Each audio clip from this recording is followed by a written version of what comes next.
ನಮಸ್ತೆ ಸ್ನೇಹಿತರೆ, ಈ ದಿನ ನಾವು ಜ್ಞಾನಪೀಠ ಪ್ರಶಸ್ತಿ ವಿಜೇತರಾದಂತಹ ವಿ.ಕೃ. ಗೋಕಾಕ್ರವರ ಬಗ್ಗೆ ತಿಳಿದುಕೊಳ್ಳೋಣ. ಗೋಕಾಕ್ ಎಂದೊಡನೆ ಕನ್ನಡಿಗರ ನೆನಪಿಗೆ ಬರುವುದು ಗೋಕಾಕ್ ಚಳುವಳಿ.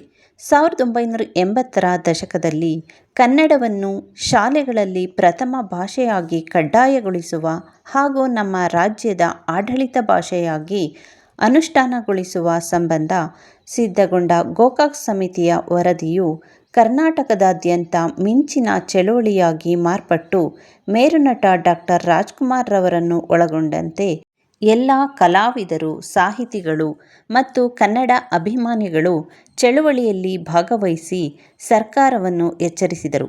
ಗೋಕಾಕರು ಸಮಸ್ತ ಕನ್ನಡಿಗರಿಗೆ ತಿಳಿದಿರುವುದು ಈ ವರದಿಯ ಮೂಲಕ. ಗೋಕಾಕರು ವಿದ್ವತ್ ವಲಯದಲ್ಲಿ ದೊಡ್ಡ ಹೆಸರು ಪಡೆದಿದ್ದರು. ಮುಂಬೈ ವಿಶ್ವವಿದ್ಯಾನಿಲಯದಲ್ಲಿ MA ಪರೀಕ್ಷೆಯಲ್ಲಿ ಪ್ರಥಮ ರ್ಯಾಂಕ್ ಪಡೆದು ಆಕ್ಸ್ಫರ್ಡ್ ವಿಶ್ವವಿದ್ಯಾನಿಲಯದಲ್ಲೂ ಸಹ ಪ್ರಥಮ ರ್ಯಾಂಕ್ ಪಡೆದರು. ಈ ಎರಡೂ ಸಂದರ್ಭಗಳಲ್ಲೂ ಸಹ ಅವರು ವೈಯಕ್ತಿಕವಾಗಿ ತುಂಬ ಕಷ್ಟದಲ್ಲಿದ್ದರು. ಗೋಕಾಕ್ರವರು ಜನಿಸಿದ್ದು 1909ರ ಆಗಸ್ಟ್ 9ರಂದು ಧಾರವಾಡ ಸಮೀಪದ ಸವಣೂರಿನಲ್ಲಿ ಜನಿಸಿದರು. ಇವರದು ವಿದ್ಯಾವಂತರ ಕುಟುಂಬ.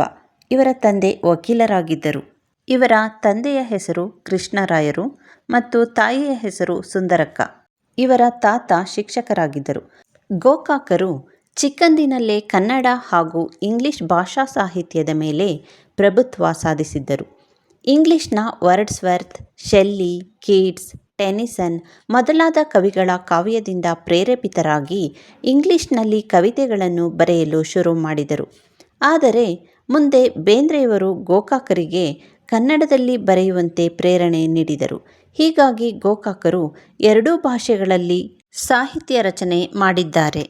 ಗೋಕಾಕರು 8 ದಿಕ್ಕಿಗೂ ಕಣ್ಣು ಹಾಯಿಸಿ ಪಯಣಿಸಿದರು.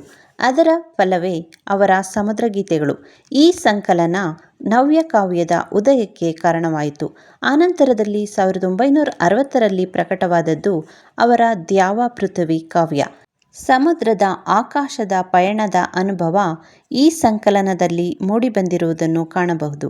ಇಲ್ಲಿ ಕಲ್ಪನೆ, ಬುದ್ಧಿ, ಅನುಭವ, ನೆನಪು, ಕಾವ್ಯಾಭಿವ್ಯಕ್ತಿ ಪಡೆದಿವೆ.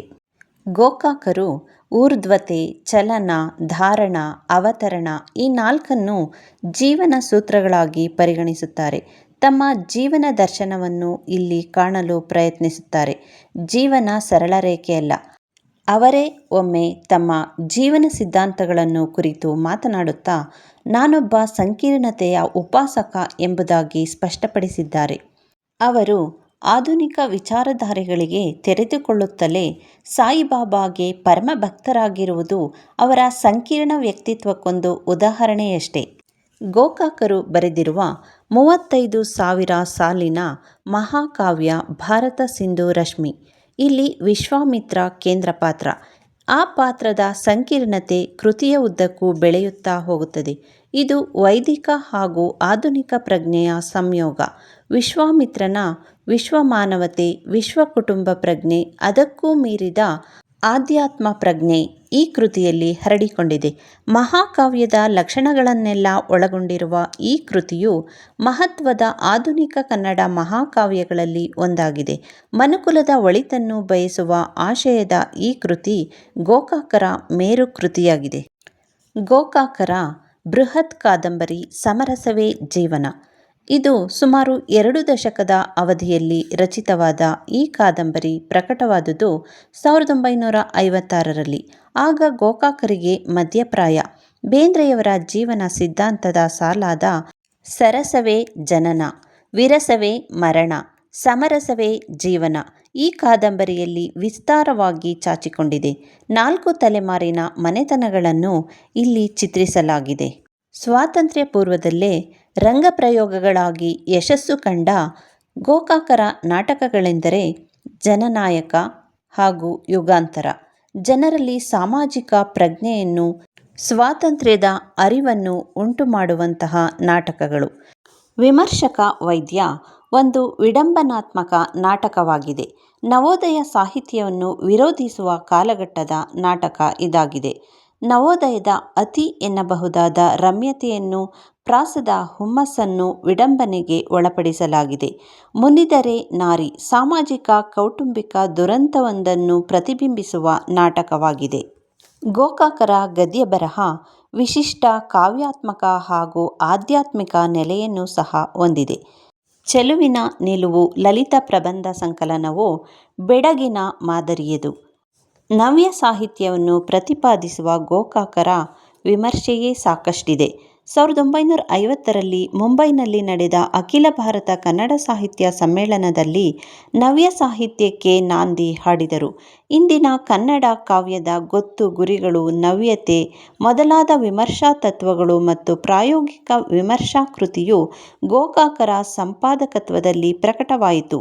ಆಂಗ್ಲ ಸಾಹಿತ್ಯ ನೀಡಿದ ಸ್ಫೂರ್ತಿ, ಅರ್ಪಣಾ ದೃಷ್ಟಿ, ವಿಶ್ವಮಾನವ ದೃಷ್ಟಿ ಮುಂತಾದವು ಇವರ ಇನ್ನಿತರ ವಿಮರ್ಶಾ ಕೃತಿಗಳಾಗಿವೆ. ಗೋಕಾಕರು ವಿದ್ಯಾರ್ಥಿ ದೆಸೆಯಿಂದಲೂ ಕನ್ನಡದ ಜೊತೆಯಾಗಿ ಇಂಗ್ಲಿಷ್ನಲ್ಲೂ ಹಲವು ಕೃತಿಗಳನ್ನು ಬರೆದಿದ್ದಾರೆ. ಅವರ ದ್ಯಾವ ಪೃಥ್ವಿ ಕೃತಿಗೆ ಕೇಂದ್ರ ಸಾಹಿತ್ಯ ಅಕಾಡೆಮಿ ಪ್ರಶಸ್ತಿ ಹಾಗೂ ಭಾರತ ಸಿಂಧು ರಶ್ಮಿ ಕೃತಿಗೆ ಜ್ಞಾನಪೀಠ ಪ್ರಶಸ್ತಿ ಅಲ್ಲದೆ ಹಲವಾರು ಪ್ರಶಸ್ತಿಗಳು ಲಭಿಸಿವೆ. ಕರ್ನಾಟಕ ವಿಶ್ವವಿದ್ಯಾನಿಲಯ ಗೌರವ ಡಾಕ್ಟರೇಟ್ ನೀಡಿ ಗೌರವಿಸಿದೆ. 1958ರಲ್ಲಿ ಗೋಕಾಕರನ್ನು ಬಳ್ಳಾರಿಯಲ್ಲಿ ನಡೆದ ಅಖಿಲ ಭಾರತ ಕನ್ನಡ ಸಾಹಿತ್ಯ ಸಮ್ಮೇಳನದ ಅಧ್ಯಕ್ಷರಾಗಿ ಆಯ್ಕೆ ಮಾಡಿ ಕನ್ನಡ ಸಾಹಿತ್ಯ ಪರಿಷತ್ತು ಗೌರವಿಸಿದೆ. ಗೋಕಾಕರು ವೃತ್ತಿಜೀವನ ಆರಂಭಿಸಿದ್ದು ಇಂಗ್ಲಿಷ್ ಉಪನ್ಯಾಸಕರಾಗಿ. ಹಲವಾರು ಕಾಲೇಜು ಹಾಗೂ ವಿಶ್ವವಿದ್ಯಾನಿಲಯಗಳಲ್ಲಿ ಇಂಗ್ಲಿಷ್ ಭಾಷೆ ಹಾಗೂ ಸಾಹಿತ್ಯವನ್ನು ಬೋಧಿಸಿದ ಗೋಕಾಕರು ಕರ್ನಾಟಕ ಕಾಲೇಜಿನ ಪ್ರಾಚಾರ್ಯರಾಗಿ, ಬೆಂಗಳೂರು ವಿಶ್ವವಿದ್ಯಾನಿಲಯದ ಕುಲಪತಿಗಳಾಗಿ, ಶಿಮ್ಲಾದ ಇಂಡಿಯಾ ಇನ್ಸ್ಟಿಟ್ಯೂಟ್ ಆಫ್ ಅಡ್ವಾನ್ಸ್ಡ್ ಸ್ಟಡೀಸ್ನ ನಿರ್ದೇಶಕರಾಗಿ, ಹೈದರಾಬಾದ್ನ ಸೆಂಟ್ರಲ್ ಇನ್ಸ್ಟಿಟ್ಯೂಟ್ ಆಫ್ ಇಂಗ್ಲಿಷ್ ಸ್ಟಡೀಸ್ನ ನಿರ್ದೇಶಕರಾಗಿ, ಕೇಂದ್ರ ಸಾಹಿತ್ಯ ಅಕಾಡೆಮಿಯ ಅಧ್ಯಕ್ಷರಾಗಿ ಗಣನೀಯ ಸೇವೆ ಸಲ್ಲಿಸಿದರು. ಗೋಕಾಕರು 1930ರಲ್ಲಿ ಶಾರದಾಬಾಯಿಯವರನ್ನು ವಿವಾಹವಾಗಿ ಸಾಮರಸ್ಯದ ಜೀವನ ಸಾಗಿಸಿದರು. ಇವರಿಗೆ 4 ಮಕ್ಕಳು. ಅವರು ಉತ್ತಮ ಸ್ಥಾನ, ಬೆಲೆ ಪಡೆದಿದ್ದಾರೆ. ಗೋಕಾಕರಿಗೆ ವಿನಾಯಕ ವಾಙ್ಮಯ ಎಂಬ ಬೃಹತ್ ಅಭಿನಂದನಾ ಗ್ರಂಥವನ್ನು 1969ರಲ್ಲಿ ಅರ್ಪಿಸಲಾಯಿತು. ಗೋಕಾಕರು ತಮ್ಮ ಬಾಳ ಸಂಜೆಯಲ್ಲಿ ಶ್ರೀ ಸತ್ಯಸಾಯಿಬಾಬಾರವರ ಪರಮ ಭಕ್ತರಾದರು.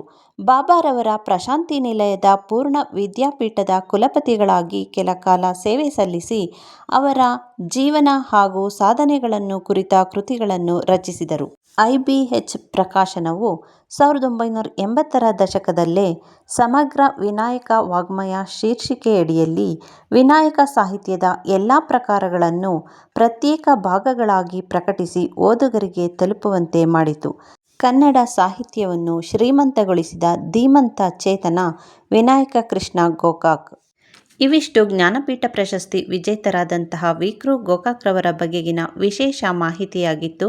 ಇನ್ನಷ್ಟು ಹೊಸ ವಿಷಯಗಳನ್ನು ತಿಳಿಯಲು ನಮ್ಮ ಚಾನಲನ್ನು ಲೈಕ್, ಶೇರ್, ಕಾಮೆಂಟ್ ಹಾಗೂ ಸಬ್ಸ್ಕ್ರೈಬ್ ಮಾಡಿ. ಧನ್ಯವಾದಗಳು.